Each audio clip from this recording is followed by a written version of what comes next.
ரேவதி எங்க போறேன்னு சொன்னதுல இருந்து எனக்கு எது தப்பா பட்டுட்டே இருந்துச்சுங்க. இப்ப நான் பயந்த மாதிரி ஆயிடுச்சு. ஐயோ, இப்ப என்னங்க பண்றது? எனக்கு ரேவதி நினைச்சா ரொம்ப கவலையா இருக்கு. நீங்க கவலைப்படாதீங்க, நான் ரேவதிக்கு ஃபோன் பண்ணி பேசுறேன். சரிப்பா, பேசுப்பா. சரி.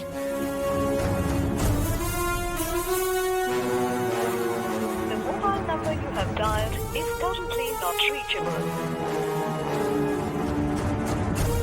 The mobile number you have dialed is currently not reachable.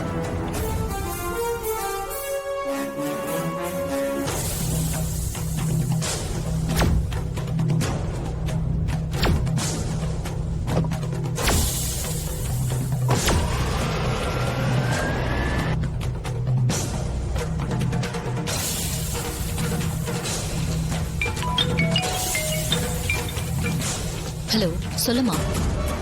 அம்மா, நீங்க என்னதான் பண்றீங்கன்னு தெரிஞ்சுதான் பண்றீங்களா? ரேவதி, நீ இருமா, நான் வந்துடுறேன்.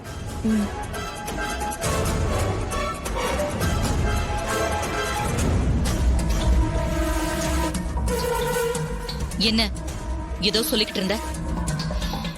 நீங்க ரேவதியை எதுக்காக கனடா அனுப்புறீங்க? சொல்ல மாட்டீங்கல்ல?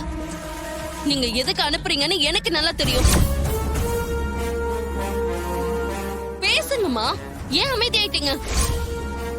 என்னடா, யாருக்குமே தெரியாம ரேவதியை கனடாக்கு அனுப்பலாம்னு நினைச்சா இப்ப எனக்கு தெரிஞ்சிருச்சுன்னு அமைதியாயிட்டீங்களா? ரோஹிணி, நீ யார்கிட்ட பேசிட்டு இருக்கேன்னு தெரிஞ்சுதான் பேசுறியா? எனக்கு நல்லா புரியுதுமா. அவ இங்கே இருந்தா கண்டிப்பா கார்த்திக் கூட சேர்ந்துருவான்னு பயந்து தானே அவளை அவசர அவசரமா கனடாக்கு அனுப்புறீங்க. அதான் உனக்கு எல்லாம் தெரிஞ்சிருச்சுல்ல, அப்புறம் என்ன? அப்புறம் என்னவா? அம்மா, உங்களுக்கு கொஞ்சம் கூட மனசாட்சியே இல்லையாம்மா? பாவம்மா, அவ 2 நாள்ல திரும்பி வந்துருவோன்னு உன்னை நம்பி தானே அவ கனடாக்கு ஃபிளைட் ஏறா.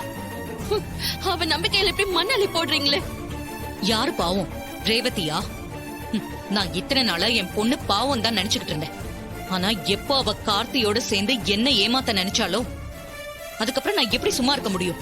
அதுக்காக அவளுக்கே தெரியாம இப்படி போய் சொல்லி அவளை கனடா கூட்டிட்டு போவீங்களா? போய் போன ரேவதி கிட்ட கொடுங்க. ஏய், அவகிட்ட போனை கொடுத்து பேச வைக்கவா நான் இவ்வளவு தூரம் அவளை கஷ்டப்பட்டு கூட்டிட்டு வந்தேன்? உனக்கு அறிவு இருக்கா?